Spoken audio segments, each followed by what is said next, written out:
जय श्री कृष्णा। राधे राधे। अगर आप शिव भक्त हैं तो शिव का अनादर ना करें और इस वीडियो को अंत तक जरूर देखें। मनुष्य योनि का भोग। एक दरिद्र ब्राह्मण यात्रा करते करते किसी नगर से गुजर रहा था। बड़े बड़े महल एवं अटारियों को देखकर ब्राह्मण भिक्षा मांगने गया, किंतु उस नगर में किसी ने भी उसे 2 मुट्ठी अन्न नहीं दिया। आखिर दोपहर हो गई तो ब्राह्मण दुखी होकर अपने भाग्य को कोसता हुआ जा रहा था। सोच रहा था, कैसा मेरा दुर्भाग्य है कि इतने बड़े नगर में मुझे खाने के लिए 2 मुट्ठी अन्न तक नहीं मिला। रोटी बनाकर खाने के लिए 2 मुट्ठी आटा तक न मिला। इतने में एक सिद्ध संत की निगाह उस ब्राह्मण पर पड़ी। उन्होंने ब्राह्मण की बड़बड़ाहट सुन ली। वे बड़े पहुंचे हुए संत थे। उन्होंने कहा, हे दरिद्र ब्राह्मण, तुम मनुष्य से भिक्षा मांगो, पशु क्या जाने भिक्षा देना। यह सुनकर ब्राह्मण दंग रह गया और कहने लगा, हे महात्मन, आप क्या कह रहे हैं? बड़ी बड़ी अटारियों में रहने वाले मनुष्यों से ही मैंने भिक्षा मांगी है। अब महात्मा बोले, नहीं ब्राह्मण, मनुष्य शरीर में दिखने वाले वे लोग भीतर से मनुष्य नहीं हैं। अभी भी वे पिछले जन्म के हिसाब से ही जी रहे हैं। कोई शेर की योनि से आया है तो कोई कुत्ते की योनि से आया है, कोई हिरण की योनि से आया है तो कोई भैंस की योनि से आया है। उनकी आकृति मानव शरीर की जरूर है, किंतु अभी तक उनमें मनुष्यता निखर कर नहीं आई है। और जब तक मनुष्यता नहीं निखरती तब तक दूसरे मनुष्य की पीड़ा का पता नहीं चलता है। दूसरे में भी मेरा प्रभु ही है, यह ज्ञान नहीं होता है। तुमने मनुष्यों से नहीं, पशुओं से ही भिक्षा मांगी है। ब्राह्मण का चेहरा दुख व निराश से भरा था। सिद्ध पुरुष तो दूर दृष्टि के धनी होते हैं। उन्होंने कहा, देख ब्राह्मण, मैं तुझे यह चश्मा देता हूँ। इस चश्मे को पहनकर जरा देख तो, कोई भी मनुष्य दिखे उससे तू भिक्षा मांग, फिर देख क्या होता है। वह दरिद्र ब्राह्मण जहाँ पहले गया था वहीं पुनः गया और योग सिद्धि वाला चश्मा पहनकर गौर से देखा। ओहो, वाकई कोई कुत्ता है तो कोई बिल्ली है, कोई बघेरा है। आकृति तो मनुष्य की है लेकिन संस्कार पशुओं के हैं। मनुष्य होने पर भी मनुष्यता के संस्कार नहीं है।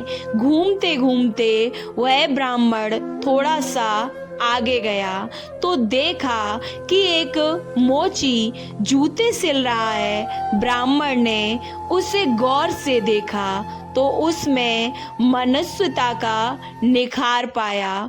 ब्राह्मण ने उसके पास जाकर कहा, भाई तेरा धंधा तो बहुत हल्का है और मैं हूँ ब्राह्मण रीति रिवाज एवं कर्म कांड को बड़ी चुस्ती से पालता हूँ। मुझे बड़ी भूख लगी है, इसलिए मैं तुझसे मांगता हूँ, क्योंकि मुझे तुझ में मनुष्य दिखा है। उस मोची की आंखों से टप टप आंसू बरसने लगे। वह बोला, हे प्रभु, आप भूखे हैं।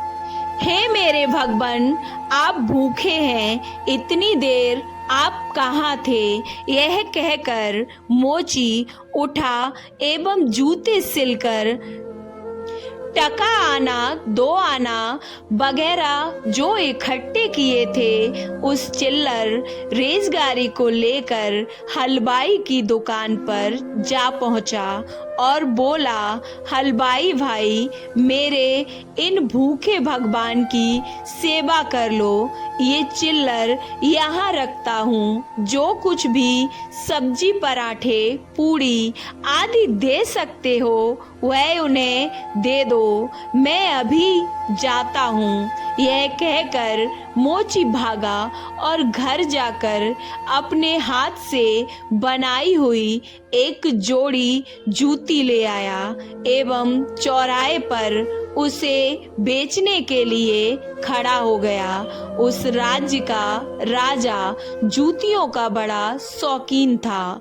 उस दिन भी उसने कई तरह की जूतियां पहन कर देखी, किंतु किसी की बनावट उसे पसंद नहीं आई, तो किसी का नाप नहीं आया। 2-5 बार प्रयत्न करने के बाद भी राजा को कोई भी चीज पसंद नहीं आई। मंत्री से क्रुद्ध होकर राजा बोला, अगर इस बार ढंग की जूतियां लाया तो जूती वाले को इनाम दूंगा, और ठीक नहीं लाया तो मंत्री के बच्चे तेरी खबर मैं लूंगा।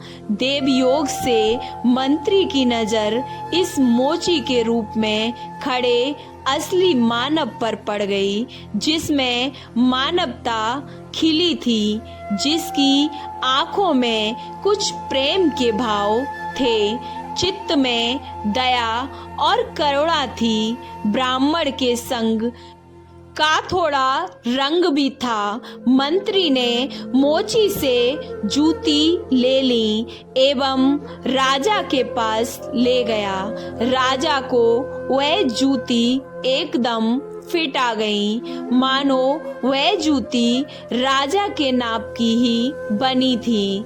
राजा ने कहा, ऐसी जूती तो मैंने पहली बार पहनी है, किस मोची ने बनाई है यह जूतियां? मंत्री बोला, हुजूर, यह मोची बाहर ही खड़ा है। मोची को बुलाया गया। उसको देखकर राजा की भी मानवता थोड़ी सी खिली। राजा ने कहा, जूती के तो 5 रुपए होते हैं, किंतु यह 5 रुपए वाली नहीं है, 500 रुपयों वाली जूतियां हैं। जूती बनाने वाले को 500 रुपए और जूती के 500, कुल 1000 रुपए इसको दे दो।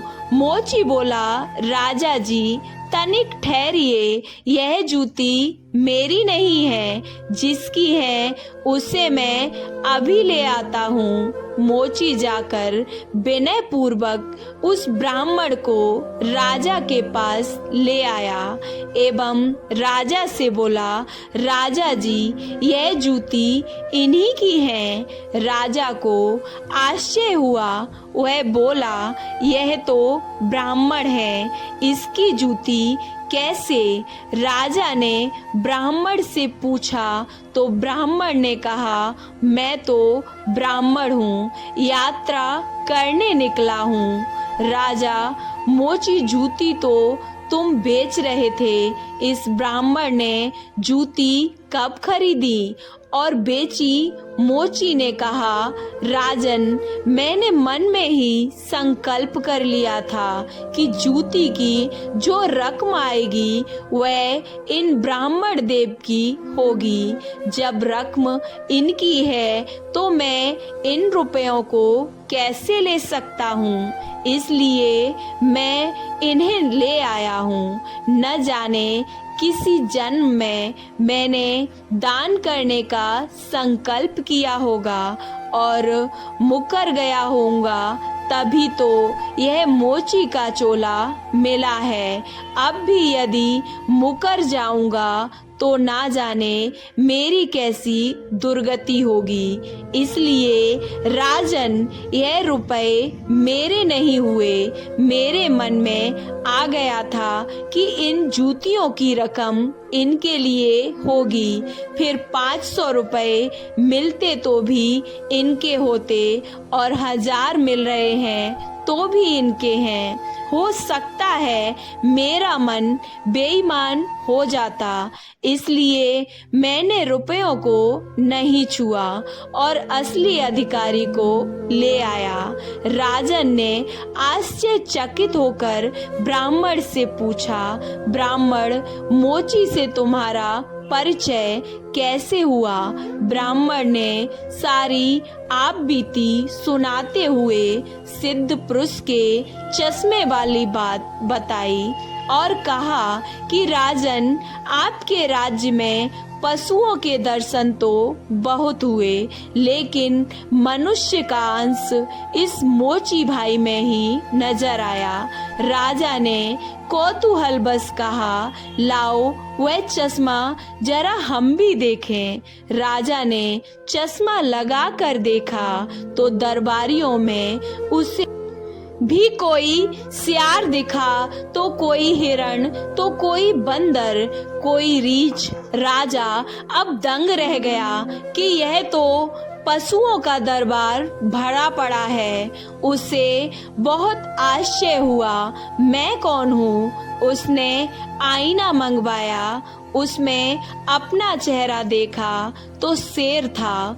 उसके आश्चर्य की सीमा ना रही। ये सारे जंगल के प्राणी और मैं जंगल का राजा शेर यहाँ भी इनका राजा बन बैठा हूँ। राजा ने कहा, ब्राह्मण देव, योगी महाराज का यह चश्मा तो बड़ा गजब का है। बे योगी महाराज कहाँ होंगे? ब्राह्मण, बे तो कहीं चले गए। ऐसे महापुरुष कभी कभी ही और बड़ी कठिनाइयों से मिलते हैं। श्रद्धावान ही ऐसे महापुरुषों से लाभ उठा पाते हैं। बाकी तो जो मनुष्य के चोले में पशु के समान है, वे महापुरुष के निकट रहकर भी अपनी पशुता छोड़ नहीं पाते। ब्राह्मण ने आगे कहा, राजन, अब तो बिना चश्मे के भी मनुष्य को परखा जा सकता है। व्यक्ति के व्यवहार को देखकर पता चल जाता है कि वह किस योनि से आया है। एक मेहनत करे और दूसरा उस पर हक जताए तो समझ लो कि वह सर्प योनि से आया है, क्योंकि बिल खोदने की मेहनत तो चूहा करता है, लेकिन सर्प उसको मारकर बल से अपना अधिकार जमा बैठता है। अब इस चश्मे के बिना भी विवेक का चश्मा काम कर सकता है और दूसरे को देखें, उसकी अपेक्षा स्वयं को ही देखें कि हम सर्प योनि से आए हैं कि शेर योनि से आए हैं, या सचमुच हम में मनुष्यता खिली है। यदि पशुता बाकी है तो वह भी मनुष्यता में बदल सकती है। कैसे? गोस्वामी तुलसीदास जी ने कहा है, बिगड़ी जन्म अनेक की, सुधरे अब तो आजू, तुलसी होए राम को। राम भजती कुसमाज को, कुसंस्कारों को छोड़ दें। बस अपने कुसंस्कार आप निकालेंगे तो ही निकलेंगे। अपने भीतर छिपे हुए पशु को आप निकालेंगे तो ही निकलेगा। यह भी तब संभव होगा जब आप अपने समय की कीमत समझेंगे। मनुष्य आए तो एक एक पल को सार्थक किए बिना आप चुप न बैठेंगे। पशु अपना समय ऐसे ही गवाता है। पशुता के संस्कार पड़े रहेंगे तो आपका समय बिगड़ेगा। अतः पशुता के संस्कारों को आप बाहर निकालिए एवं मनुष्यता के संस्कारों को उभारिए। फिर सिद्ध पुरुष का चश्मा नहीं वरन अपने विवेक का चश्मा ही कार्य करेगा और इस विवेक के चश्मे को पाने की युक्ति मिलती है हरि नाम संकीर्तन यानी सत्य का संग। सत्संग से तो है आत्मजन मानवता से जो पूर्ण हो वही मनुष्य कहलाता है। बिन मानवता के मानव भी पशु तुल्य रह जाता है। इसलिए आप जो भी कमा रहे हैं उसमें से कम 2% दान करते रहिए। जो सेवा आपको सही लगे उसमें दान अवश्य करें। आपको ये कहानी कैसी लगी? अच्छी लगी तो वीडियो को लाइक, चैनल को सब्सक्राइब करना ना भूलें और कमेंट बॉक्स में जय श्री कृष्णा राधे राधे अवश्य लिखें। जय श्री कृष्णा राधे राधे।